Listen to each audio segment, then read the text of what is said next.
Good evening, everyone, and welcome to the Brian Crombie Radio Hour on Saga 960. This past week, we've had a couple of CEOs from major grocery chains appear in front of Parliament, a parliamentary committee, talking about food inflation and profits and things like that. There was a really interesting article that I read recently by economist Todd Hirsch about food price inflation, inflation overall, and I thought it'd be really interesting to check in with him and see, what his attitude is to inflation, food price inflation, grocery store profits, and then maybe we'll address a bunch of other issues in regards to the economy today. Todd Hirsch is a renowned economist. He's a keynote speaker and he's an author. He's building on his 15 years as VP and Chief Economist at ATB Financial. He's calling in today from Calgary. He's a leading expert and visionary in his field. Todd inspires his international audiences to rethink the modern economy and directs leaders to reimagine how to survive and thrive in an ever-changing world. Sounds pretty inspirational, Todd. Thanks so much for joining us. Hey, Brian, thanks a lot for having me. It's a pleasure. That's my honor and my pleasure. We're going to go back to some issues in regards to the budget, and I think you've got a really interesting story of your own in regards to COVID and retirement and the Great Resignation and stuff like that. But let's talk, if we could, on the top about this, about food price inflation and how one, people are dealing with it, why it's there. And this parliamentary committee this week where the grocers tried to say that they're not taking any extra profits. So what do you think about that whole topic?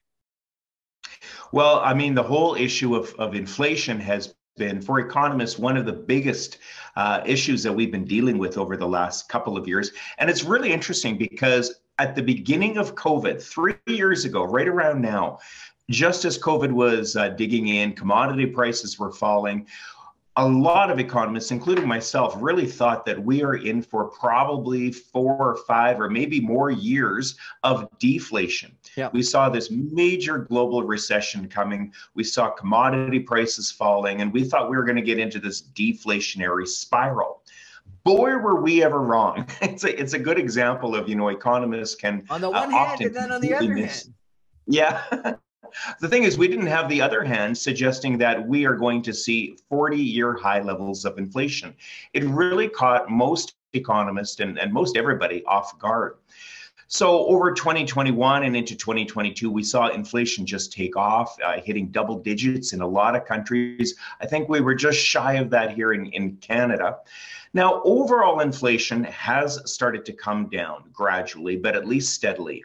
The problem is food price inflation has not yet really come down. It's still hovering around 10% in Canada. And I think every Canadian, when they go to the grocery store, they recognize this. No question. It's a brand new thing for a whole generation of people that suddenly they have to really pay attention to how much, before they throw it in the cart, how much of that block of butter is going to cost, or how much that bunch of grapes is going to cost.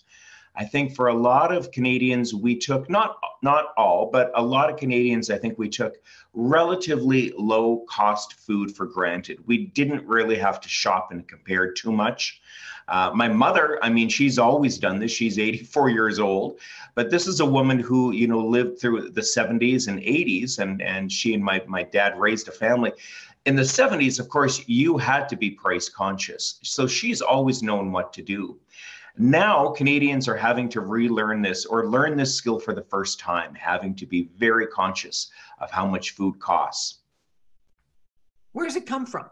If we thought it was going to be this massive deflationary environment, and lots of economists thought, I had people talking to me about, this massive Great Recession that we were expecting back in the spring of 2000. Is it just that government spent too much money and banks reduced interest rates too much? Is it that simple?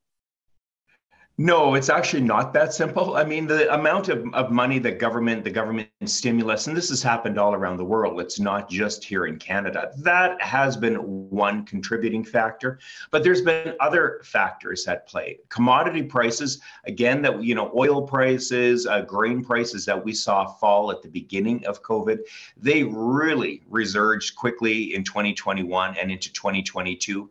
So commodity prices were a big piece of it. The war in Ukraine, that certainly contributed to food price inflation globally.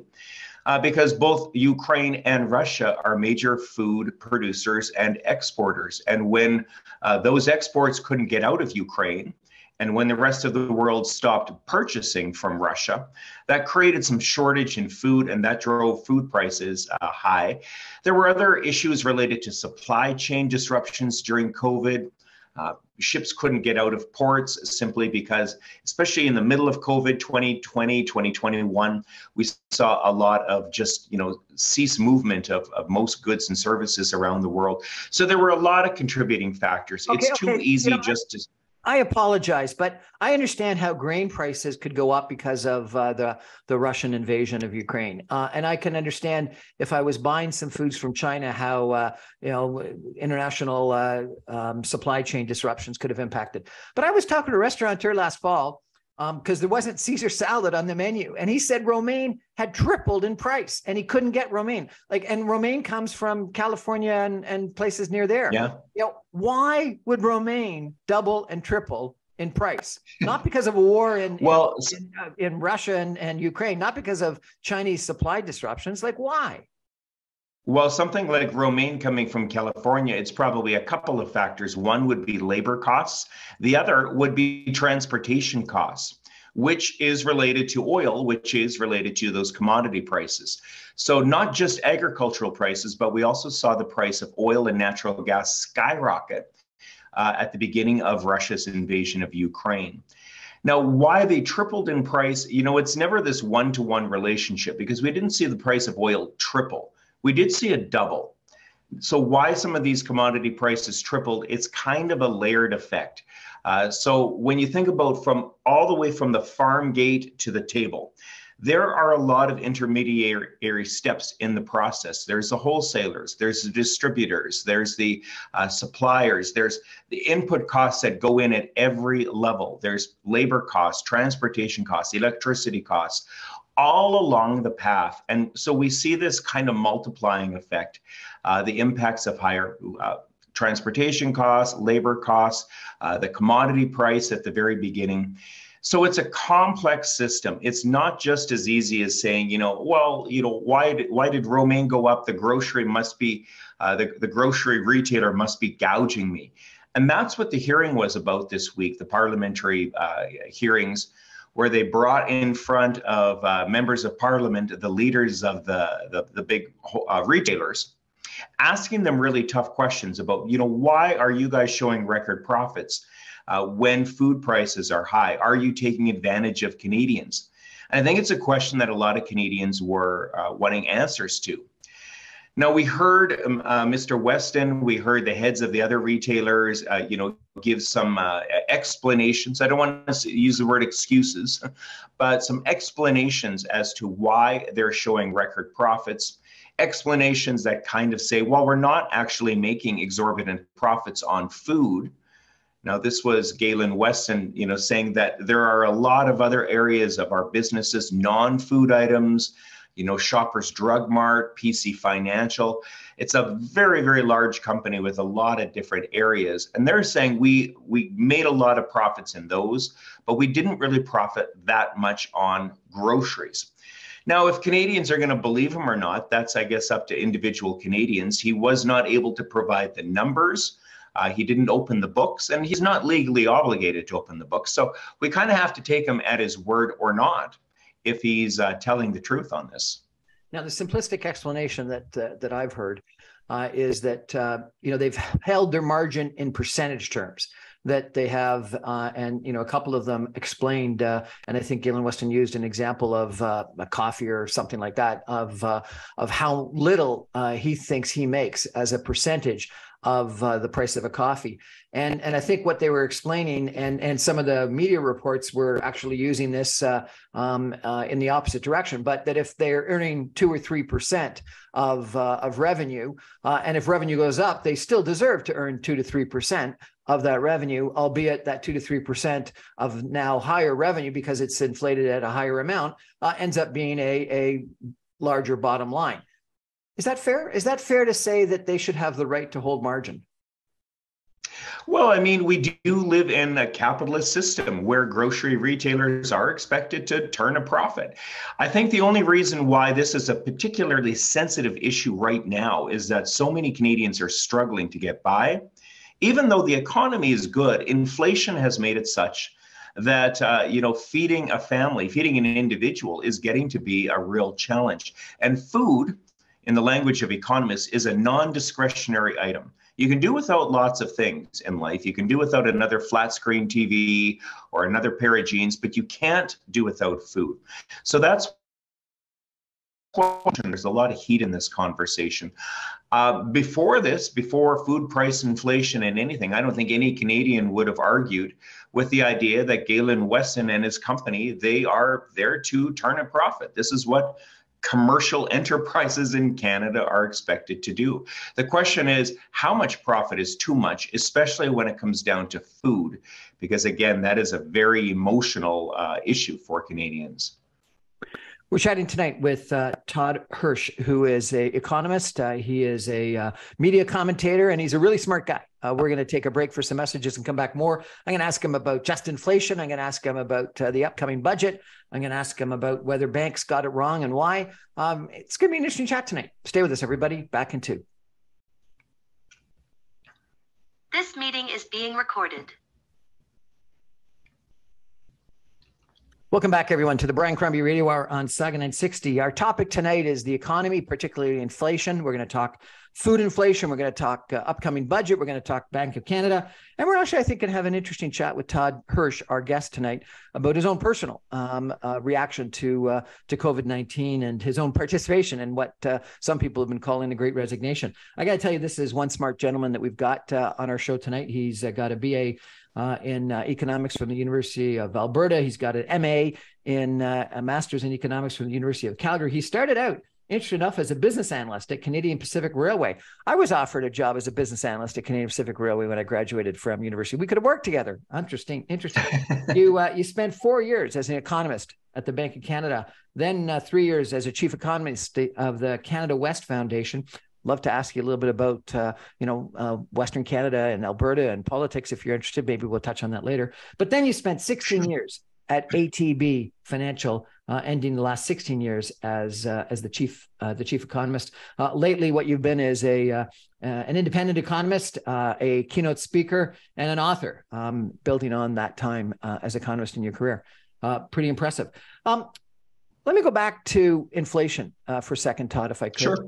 Yeah. Pierre Poilievre, the leader of the official opposition, has been calling it just inflation and suggesting all of this is the fault of Justin Trudeau. Is that fair? No, I don't think it's fair entirely. And I don't want to leave the Prime Minister entirely off the hook. I think there's answers that he and his party have to give.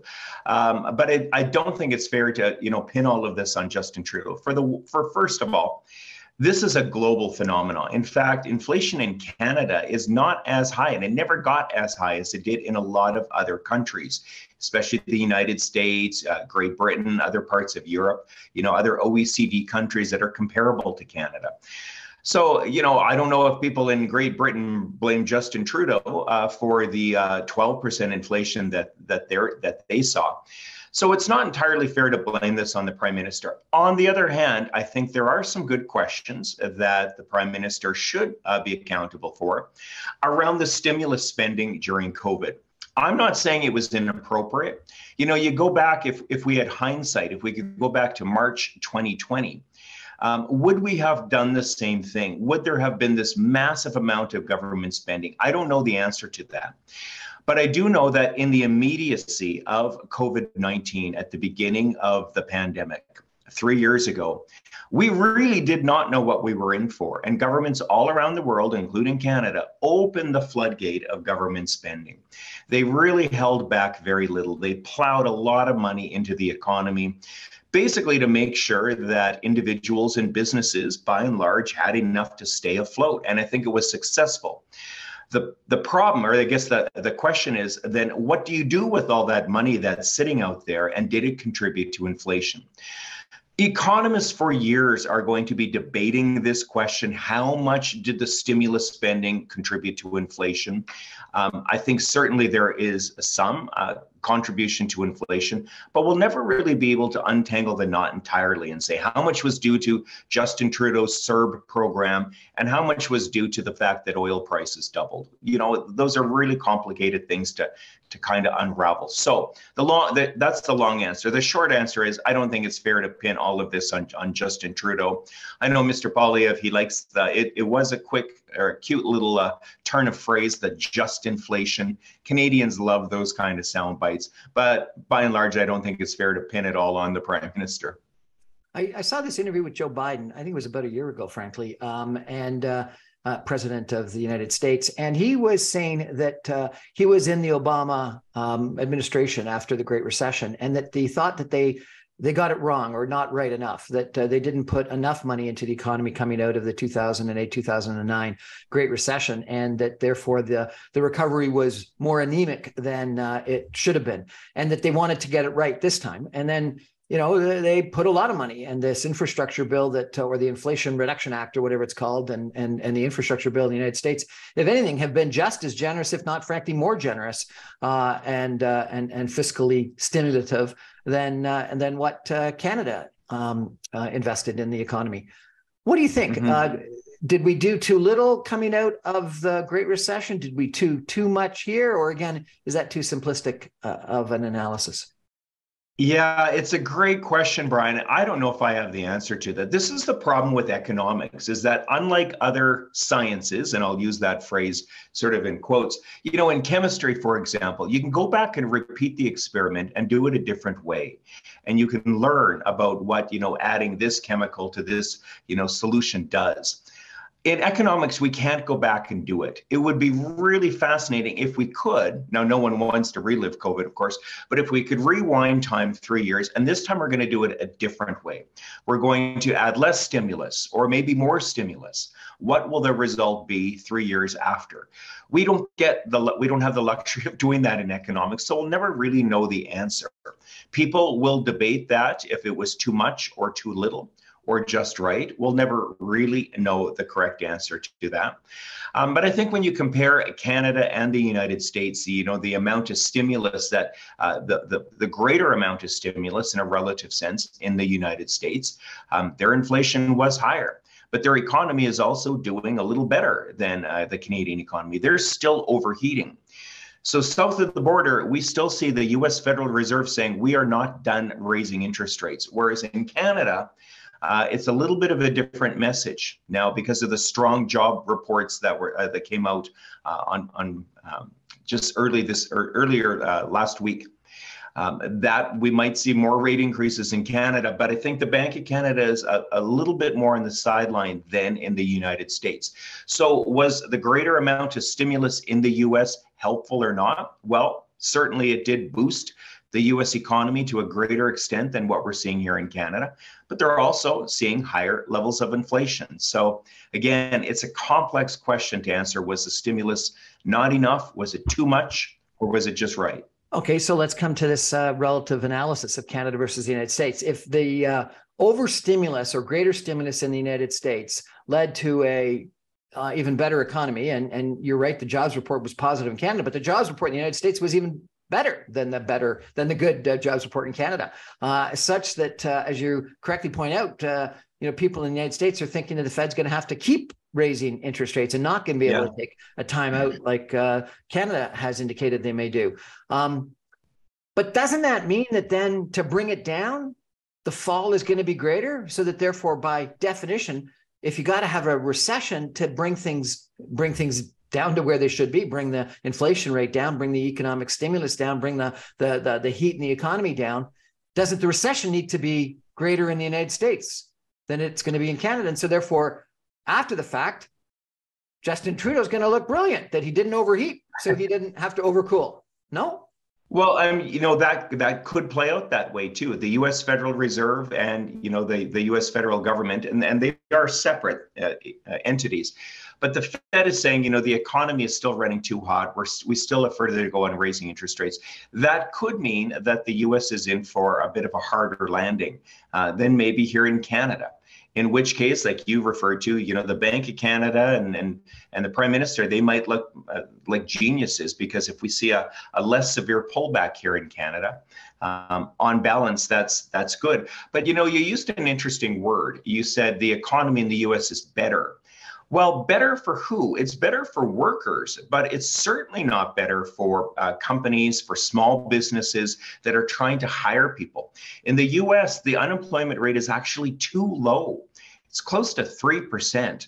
And it sounds a bit strange to say, but you don't want an unemployment rate that low. Again, it's great for workers. They've got lots of options. They're seeing wages rising, but it's not good if you're on the hiring side of the picture. And sometimes we tend to demonize businesses, especially big businesses. But we have to remember a lot of businesses, 97% of businesses in Canada are small, medium-sized enterprises. They're struggling to hire and retain people too. And it's worse in the US. So when we talk about the US economy being better, it's better maybe for workers, but it's not better if you're a small business and you're trying to attract and retain workers. So what's the implication of all this on the upcoming Canadian budget? I read a report today in the paper that said several different economists and I guess the committee the conservative members of the finance committee are all recommending deficit reduction and reining in stimulus. And then there was another report that said this got nothing to do with anything. It's the Bank of Canada and low interest rates that have created all the problems, and that's the issue that we've got to address. Where do you come out and what the Canadian government should do in the upcoming budget? Well, that's a complex question too. Most questions in economics turn out to be pretty complex. Well, it is both the Bank of Canada and the federal government. Now, they are separate. It's not the same thing. I think sometimes listeners or readers, they get a bit confused. But they both have a role to play in managing the Canadian economy. For the federal government and the upcoming budget, they are really in a bit of a quandary because, yes, on one hand, they at some point have to figure out how do we pull back all of this massive amount of spending that we saw over COVID. Now, some of it just naturally has come off because the programs like CERB have expired. So we've seen a lot of the spending during COVID automatically be reduced, but Ottawa still has a long way to go if they are going to get anywhere close to a balanced budget. On the other hand, there are some really important issues that the Canadian economy is dealing with right now, and Ottawa's under a lot of pressure to throw some money at it. The healthcare crisis. We've seen the debates and the negotiations between Ottawa and the provinces, and the provinces are saying, thanks for the money, Ottawa, but it's still not nearly enough for us to adequately address the crisis in healthcare that every Canadian province is seeing. So healthcare is one. Issues around climate change and moving towards net zero carbon. That's a big conversation out here in Alberta. There are a lot of people in Alberta that are looking to the federal government for a lot more dollars for the technologies that we are going to need as a country, as Canada, to move our energy industry to net zero carbon. So none of this is free. Ottawa is under a lot of pressure on the healthcare side, on the climate change side, to throw some money at this to get some results. But they also need to figure out a way to move this to a balanced budget. Never an easy situation for a finance minister, but particularly in 2023 for Ottawa, it's going to be a challenge. We're chatting tonight with Todd Hirsch. He's an economist out in Alberta. He's written recently about food price inflation. We're having an interesting chat about food price inflation, about the upcoming federal budget, about interest rates, about stimulative spending, where he's saying that the United States was actually more stimulative than Canada. It's interesting. Now, we're going to take a break for some messages and be back in 2 minutes with Todd Hirsch, economist. Stay with us, everybody. This meeting is being recorded. Welcome back, everyone, to the Brian Crombie Radio Hour on Saga 960. My guest tonight is Todd Hirsch. He's an economist that's a prolific media commentator and writer and author out in Calgary, Alberta. Todd, you spent 15 years with ATB Financial as the chief economist. it's really unique to have someone with your experience and knowledge and your economics background from Alberta. And so I'd love to ask you, what do you think of what's going on in Alberta right now? How does it impact national unity? Here in Toronto, we get some pretty negative press about your premier, and positive press about the leader of the opposition, the leader of the New Democratic Party. But it seems shocking to us when we think about Alberta politics and what we think about the strength of the Conservative Party federally in Alberta, that an NDP person could actually win the premiership of Alberta. So tell me a little bit about, the is it called the Sovereignty Act, and the attitudes toward oil and gas, the West wants in, Western alienation. Where do you come out on all of that, Todd? Well, as a born and raised Albertan, it's been fascinating to watch all of this. I have to, preface first of all, I'm a Canadian first. I'm a proud Albertan, but the Alberta part comes second for me. Even though I've lived my entire life here in Alberta, I feel very strongly as Canadian first. But Alberta politics, the psyche in Alberta is an interesting place. It's often been said that for any government in Alberta, the opposition is actually Ottawa. It always makes this really convenient punching bag. And in some ways, it's believe it or not, Alberta and Quebec, even though we're very, very different places in a lot of ways, when it comes to politics, it's actually remarkably similar. It's always easy for an Alberta politician to score points with Alberta by beating up on whoever is in 24 Sussex, whoever is the federal government at the moment, particularly if it happens to be a Liberal government. A little less convenient when it was Stephen Harper, a Conservative elected from here in Calgary. But Ottawa always makes the convenient boogeyman, the punching bag. We're seeing that here in Alberta at the moment. The new Premier, Danielle Smith, who was not elected by Albertans, by the way, just in case any of your listeners don't know the backstory. She was elected as leader of the UCP party by fewer than 1% of Albertans. And of that 1% who are members of the UCP, she only garnered 52% of that vote. So she is the Premier of Alberta, but she does not have massive support in Alberta. Now, we are in for a provincial election coming up, scheduled at this point for the end of May. It's a dated election. In other words, there is a timeline on this. The Premier could change the date. It would require some legislation. I think she would be very reluctant to do that. I think Albertans would question, why are you doing this? So very likely we are headed for an election at the end of May in about 2.5 months. It is going to be the most fascinating election Alberta has ever seen. On one hand, you have the leader of the NDP, Rachel Notley, who is very popular as a person.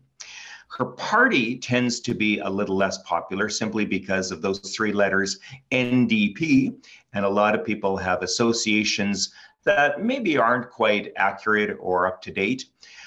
So her party is not as popular as she is, Rachel Notley. And she used to be the Premier, going against the leader of the UCP, who is the Premier, but has never actually won the general election. So you've got this really interesting combination. The other parties, they would be very, very lucky if they even show up on the radar. They're not likely to elect any members of MLAs, which means that it is basically a 2-pony race here in Alberta for May. Where it goes, it all is going to come down to Calgary. Edmonton is going to go strongly NDP with Rachel Notley. The rest of rural Alberta is likely to go strongly Danielle Smith and the more conservative United Conservative Party, leaving Calgary to sort of hold the balance and it's going to be, this is where I live. I live in downtown Calgary, and Calgary is going to be the battleground. And you're already seeing some really interesting things developing here. Rachel Notley and her party, the NDP party, and full disclosure for your listeners, I am doing some volunteer work for Rachel Notley and the NDP. I kind of wear those cards openly. I am supporting the NDP. But they have moved their head office from Edmonton to Calgary for this election, meaning that they are going to be present here on every single moment knowing that the battle is to be won and lost here in Calgary. So I know I've spent a fair amount of time in Alberta recently on business, and there's a lot of visceral negative reaction to the NDP, but positive reaction to Rachel Notley. And then people will say things about the NDP as if it was this socialist party, but then when asked for criticism or comments about what Rachel Notley and her NDP government did, they don't have a lot of really concrete criticism. So tell me if you could, and I understand maybe you're a little bit biased in this, but how was the NDP government under Rachel Notley? Was it a socialist government or was it a centrist government? Well, I'll be very frank and honest about this. When the NDP was elected back in 2015, I was not optimistic. Not because it was an NDP party, but there really wasn't a lot of bench strength. She basically surprised herself and the whole province by getting elected. She ended up with a cabinet of a lot of very, and it's not a slight on young people, but very inexperienced people. A lot of them, their previous job, they were a barista at Starbucks, and now suddenly they're a cabinet minister. And I thought this is going to go sideways. However, in the 4 years between 2015 and 2019, I think Rachel Notley and the NDP provided really stable government. There were no scandals. To their own, they would admit they did not do everything perfectly. They were, in a lot of senses, not quite ready to govern, but I think they did an amazing job showing more than just competent government, but actually, really good government in a period of time when Alberta was in one of the deepest recessions it had seen. No fault of the NDP. It's because oil went from $120 a barrel to $25 a barrel. As a lot of your listeners will know, Alberta, we do tend to live on this roller coaster of commodity prices that whipsaw Alberta's economy mercilessly at times. So Rachel Notley and the NDP, they found themselves 4 years of government with very low commodity prices. So a lot of people, especially their opponents, the UCP, they kind of want to pin that on the NDP, saying, look how bad job creation was. Look how high unemployment was, when the NDP were in power. Well, was it the NDP or was it the fact that oil was at $25 a barrel? So that's just a little bit of the history. I think the 4 years they had in government were remarkably good. They didn't do everything right, but they've learned from that. And now I think they are actually poised to provide even better leadership if they are to win the election in May. I understand that Calgary opinion polls were leaning to the NDP a couple of months ago, but now have come back towards the UCP. Where do you think it's going to end up? It's so difficult. I mean, anything can happen during an election campaign. And we've still got, even though the end of May doesn't sound like very far, in politics, this is an eternity. It all depends on the messaging from the UCP and the NDP. The UCP are going to want to make this election about Ottawa. They're going to want to make this about Justin Trudeau, who is not popular here in Alberta at all. They're going to want to make this about the Justin Trudeau, Jagmeet Singh, Rachel Notley alliance, they keep calling it. There is no such alliance. It doesn't exist. But they're going to try to, instill that in the psyche of Calgarians, that Rachel Notley is somehow in cahoots with Singh. And, they do share the NDP moniker. They are part of the same party, even though there is no official kind of association between Rachel Notley and Jagmeet Singh or Justin Trudeau. So the UCP are going to try to paint it that way. They're going to try to paint it as the UCP is the only party that can stand up against big, bad Justin Trudeau and big, bad Ottawa. The NDP, they're going to try to make this about healthcare. They're going to try to make this about coming out of the pandemic, about diversifying Alberta's economy around alternative energies and clean energy technologies, which polls really well. Albertans, even though we love our energy industry, we know that the future is around alternatives and net zero carbon energy. So that's the way the NDP are going to try to shape it and message it. Now, which message lands hardest with Albertans and with Calgarians, that's yet to be seen. I got to ask you about Danielle Smith. The reports that we get in the media in Toronto make her out to be a little bit of a caricature, quite frankly. The Sovereignty Act, the Western alienation, that anti-vaxxers were the most discriminated people in history that she's ever met. Some of the comments she makes about almost everything seem to be a little bit out there. Is this that's just the Toronto liberal media perception, or is it reality? And if she's so out there, how did she win? Well, it's a great question. I'm not a supporter of Danielle Smith, but I will say this about her. She is a very intelligent woman. She's smart. I would not want to debate that woman because she does have a steel trap of a mind. However, her messaging has been to, when she wanted to lead the UCP party, she had to appeal to the base of the UCP party. So here, think, in Toronto, this would be the base of Doug Ford. This would be the base of Pierre Poilievre. So she had to say a lot of what for most, moderate Canadians seem outrageous statements about, COVID, the anti-vaxxers being the most discriminated in history. Well, that is an outrageous statement, but it played well with the base of the UCP party. The Alberta Sovereignty Act, we're going to tell Ottawa to, we're not going to listen to it's an outrageous thing to say. Provincial laws can override federal laws. It's outrageous. She could override the Supreme Court. Like, it was a little bit absurd, wasn't it? It is outrageous. But that played well, again, with the 0.5% of Albertans who are the base of the UCP party. That's how she got elected to lead the party. Now that she is premier, she has kind of backed off on some of those. Yes, she did enact the Alberta Sovereignty Act. I think she had to do that because she basically promised. But she hasn't yet used it. I am not a fan. I'm not a supporter of the Alberta Sovereignty Act. I think it's all smoke and mirrors. I don't think it would hold up in courts. It embarrasses me as an Albertan when the rest of the country is watching our premier put in these crazy laws that are nonsensical. Okay. So then, however, she had to do it. Let me elevate for a second and ask you, partisanship aside, is Alberta alienated? Does Alberta get a short shift from the central government? Are some of the complaints justified? I think they are.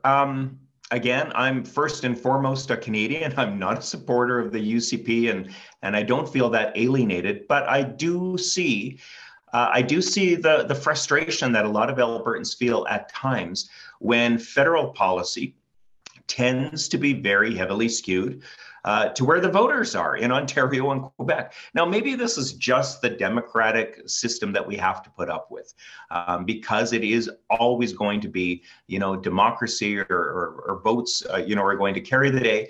And every politician, you need to pay attention to those voters in Ontario and Quebec. Stephen Harper did this, even though he was a prime minister from Calgary.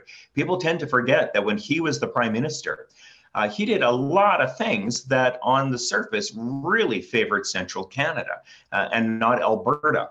Now that it's a Liberal government, it's easier to vilify them, saying they're never going to understand Alberta, they're never going to listen to us. Well, in some ways, I understand the frustration of Albertans. There are a lot of things that have been done and continue to be done that just feel a bit tone deaf. I take the Prime Minister at his word when he says, he's not anti-Albertan, but a lot of the things that have been done in the past, Bill C-69 around resource development, it really does feel like, are you sure you guys aren't anti-Alberta, that you're not anti-resource development? Because sometimes those messages, it really feels that way. Rather than stomping our feet and saying, we're going to separate or we're not going to listen to you. I mean, Danielle Smith and her party, they sound like petulant 9-year-olds at times. Like, we're going to run away from home. Well, you're not going to run away from home. Like, let's be honest. I think, need to have a more constructive dialogue with Ottawa. A lot of Albertans have said, we have tried for years and years and years and decades to have constructive Ottawa. It never goes anywhere. But I say we still really have no alternative but to work constructively with Ottawa. So I am a nationalist, I guess. I have no trucker trade with anyone in Alberta who wants to even bother talking about separation, because we're not going to separate. But I also do understand some of the frustration that Albertans feel at times with a federal government that tends to do things that sometimes come across here as tone deaf. The perception, I think, too often in central Canada, maybe in Toronto, is that Albertans just want to produce oil and gas. But I've spent some time in Fort McMurray and Edmonton and Calgary recently, and almost I think every single person I met in the oil and gas industry or in politics or connected, accept climate change. I didn't meet one climate change denier in all my trips, and they all thought that reducing carbon was the right thing. And we talked about hydrogen, we talked about critical minerals, but using other means to get the minerals out of the ground. I found a very reasoned, rational approach, and I wonder if some of the extremists at times ends up being heard in Ontario as if you're extreme rather than no, we want to do the right things to reduce carbon. What's the reality? Well, the reality, Brian, is exactly what you were describing. Albertans, by and large, we understand where the world is moving on carbon. We understand that we need to change and we need to adapt. Alberta is the hottest spot in the country for alternative energy investments. We produce more wind energy in Alberta than any other province, and we're only 12% of the population. And I think Albertans really do connect with that, not just for the sake of, we have to do this for the planet. I think that message is there, but I think Albertans also understand if we want to diversify our economy, we cannot just continue to be reliant on hydrocarbons, on traditional oil and gas. So I think exactly what you were saying. I think Albertans are way further ahead than sometimes what the stereotype depicts. Now, in Canada, we have stereotypes here in Alberta about people in Toronto, about people in Quebec that also are not true. I think as Canadians, we buy into stereotypes that we really need to examine. An interesting conversation, I was giving a speech out in Hamilton a couple of years ago, and it was for Green Hamilton. That was the name of the organization.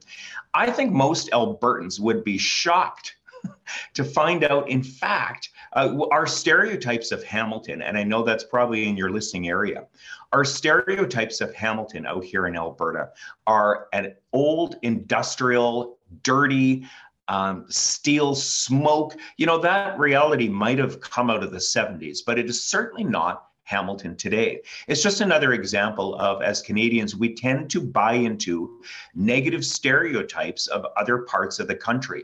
You guys do it with us here in Alberta. Albertans do it to, people elsewhere. I think all Canadians really need to fight hard at not buy into these negative stereotypes, because the reality of what's happening in Alberta, what's happening in Hamilton, what's happening on the East Coast is often very different than those stereotypes. I think we need to spend more time in different parts of the country and get to know each other. There's no question about it. Absolutely. We're going to take a break, a final break for some messages, and come back with Todd Hirsch, economist from Alberta, in just 2 minutes. And we're going to ask him a little bit about his own personal situation, because I think it's an interesting story there as well. Stay with us, everybody. This meeting is being recorded.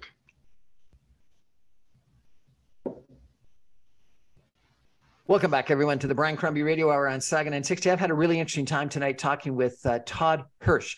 He's a economist, Alberta. He spent 15, 16 years with ATB in Alberta as the chief economist. He's been economist with the Bank of Canada, the Canada West Foundation. He's currently a volunteer, he admitted to us, with the NDP party in Alberta, working on Rachel Notley's campaign. And we've had a good conversation about grocery price inflation. We've had a chat about deficit spending, stimulus deficits, about whether we need to balance the budget, etc. But Todd, I want to ask about you personally. You told me that you made a really interesting decision during COVID to leave a dream job. Tell me about that, if you could. Yeah. Well, so just as a bit of a background for your listeners, because most of them will not know, ATB Financial, it stands for Alberta Treasury Branch. It is a Crown Corporation bank here, owned by the people of Alberta, the province of Alberta. It would, stacked up against the other banks in the country, ATB would be about the 7th or 8th largest bank. roughly on the scale of the Laurentian Bank in Montreal. So it's a regional bank here. It operates only in Alberta, but I had the privilege and honor for almost 16 years of being a vice president and chief economist. Now, this was kind of the dream job for me. I loved being a chief economist. I loved the opportunity I had to travel all across Alberta and indeed the country, talking about the economy, communicating with clients and with people in the province about where the economy is going. But during COVID, like a lot of other people, I think if COVID, for all the miserable things about COVID, one of the good things was, I think it gave people the opportunity just to stop and pause and think about what is important in life, what's important in your career. I think a lot of people, just when they're on the treadmill of, pre-COVID, just on that treadmill of their job and career, they don't often stop and be introspective and reflect on, what am I doing? During COVID, we were all sort of shut down and not much to do other than jigsaw puzzles and bake sourdough bread and think about, life. And you actually bake sourdough bread? Impressive. Actually, I was more into the flatbed pizza crust. Okay. But we had a lot of time to do these hobbies. But like a lot of other Canadians, I examined my life and I said, I've had a really great run here at ATB. I turned 56 last summer. And I thought, what does the next 15 years of my life look like as I sort of move eventually into retirement, hopefully sometime in my 70s? And I thought, I don't know if I want the next 15 years to look exactly like the last 15 years. In a lot of ways, even though it was the dream job being the chief economist of a bank for me, there was nothing else really for me to do in that role. It would basically be another 15 years of pretty much the same thing. So during 2021, I came to the realization that, if I'm ever going to do this, I better do it now. In other words, leave ATB, leave that safety net of this, the ideal job and the steady paychecks. Before I got complacent and before I ended up getting bored, and worst case scenario, before I ended up resenting the job. I never wanted to be in a job that I resented, and I didn't resent my job. But I thought if I stay here another 15 years, even probably another 5 years, I could see that's where this is all going. So I made the really bold move in the spring of 2022 to announce that I was leaving.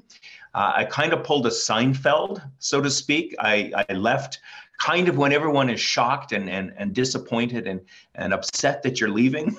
That's kind of when you want to leave, before they're actually showing you the door.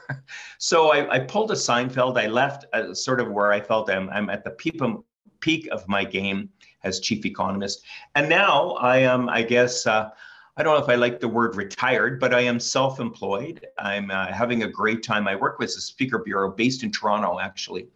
I work with a speaker bureau, and now I am spending more time traveling across the country and even into the US, doing talks on understanding the economy of the 21st century and what all of that means.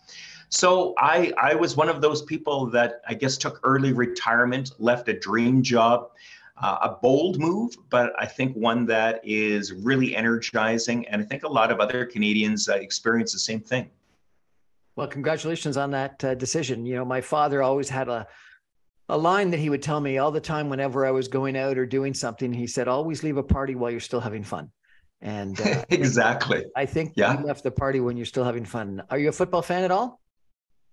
Football? Yeah. No, not really. I mean, okay. I was going to ask you whether, football. I was going to ask you if you should talk to Tom Brady and have a little bit of a comment to him about leaving when you're still having fun and on the top, because I think you made the right decision. Anyway, good luck with your new gig, traveling the world and making speeches about the economy of the 21st century. It's been a real pleasure chatting with you. I'd love to chat with you again. I think that you've given us a really good knowledge of what's going on in Alberta right now, in the politics as well as the economics of Alberta. And I think it's been a really interesting conversation about all the different causes of our high inflation right now. I just wish you had the answer, or anyone had the answer on exactly what we should be doing to get out of this situation. And I guess that's the big question that is going to be in front of the Minister of Finance, the Prime Minister, and the Bank of Canada in the next little while. Well, thank you so much, Brian, for this opportunity. To your listeners, I love any opportunity I can get to be out in Toronto, around Mississauga, Hamilton. So if they want to check me out, toddhirsch.com is the website. But thank you again for the opportunity to be here. It's been great. Awesome. That's our show for tonight. Thanks for joining us, everybody. It's Brian Crombie on the Brian Crombie Radio Hour. You can get all my podcasts and videocasts on briancrombie.com. And you can stream me online if you can't get 9:60 a.m. at 6 o'clock every night. You can stream me online, even from Calgary, at www.saga960am.ca. Good night, everybody.